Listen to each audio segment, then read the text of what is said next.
For anyone who doesn't know what a police raid is like, this is what it feels like. My name's Sophie, and this is the day my whole world changed. Well, this is what it felt like to me as a child. I was 11 years old, and it was meant to be my first day of year 7, my first real day at big school. Before all of this happened, it was just another normal morning with Mum and my 2 sisters, Becky and Kate. Everything about that day is a bit of a blur to me. Our house was left in a complete mess.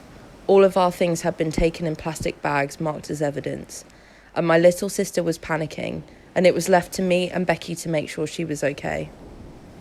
Despite all of the chaos of the day, the one thing I remember was the feeling of being completely embarrassed. Not because my mum was taken away, but the fact that there was yesterday's dirty knickers laying on my bedroom floor while several grown men were rooting through my things. Silly, I know, but it was all I could think about.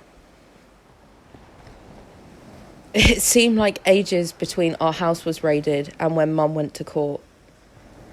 I felt like the court process went on forever, even though it was only a few weeks.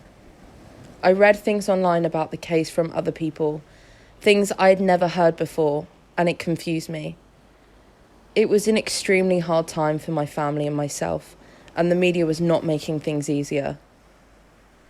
The consequences of their actions hit us hard because bricks and windows don't exactly make a good combination when it comes to temper and anger. The statement from the court. Elizabeth Wills, a mother of 3 daughters, appeared in court today, alone. None of her family attended the trial to witness the events unfold and to see her sentenced to 5 years in prison. The prosecution told the jury how she was fully aware of what she had done, and the judge responded by saying that she should take responsibility for her actions and proceed with her sentence. There was little response from her when she received her sentence, and she swiftly left the court as quickly as she was allowed. The truth is, we did want to see our mum, and we were there, but the media had surrounded us, making it impossible to leave the car without being harassed and hounded by cameras and questions. We felt vulnerable and trapped. I hate the media for taking that moment away from us. When I think about that day, all I can see is my mum in a room full of people against her. And I think about how alone she must have felt and how brave she was. We had an agreement with Mum before the court date that we wanted as little exposure to the media as possible. So we just stayed in the car and hid.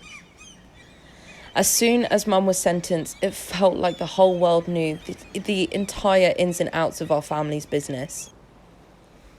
It also felt like Mum wasn't the only one who had been given a sentence. Everyone around me treated me like an outcast. I felt so alone. I wanted to disappear. And the only thing getting me through were my sisters. And the thought that every day that passes was a day closer to Mum coming home. Life without Mum was not easy. We had so much responsibility now. The things Mum did around the house were down to me and Becky. We argued a lot. At first we argued every day, but that became so hard because we also relied on each other. We would go visit Mum as often as we could. Sometimes we would all go, and sometimes it would just be me and Becky. I remember feeling so many different emotions about seeing her. I wanted to wrap my arms around her, but I wasn't allowed to. It was also so weird seeing someone in this environment, so many rules about what you could and couldn't do, on top of going through the most degrading experience I've ever felt.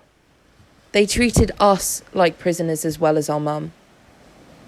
The whole experience was overwhelming. I have had this feeling at the pit of my stomach for as long as I can remember. It's like I'm constantly on edge. And as you can imagine, this only got worse when they took my mum from me. I found myself panicking and feeling anxious about the smallest of things. All of the walls are closing in on me. It is difficult to explain what goes on in my head when I get like this. But it's like reality just crumbles away, and I'm left alone with every single bad memory I've ever experienced. Instead of moving forwards, I just move backwards.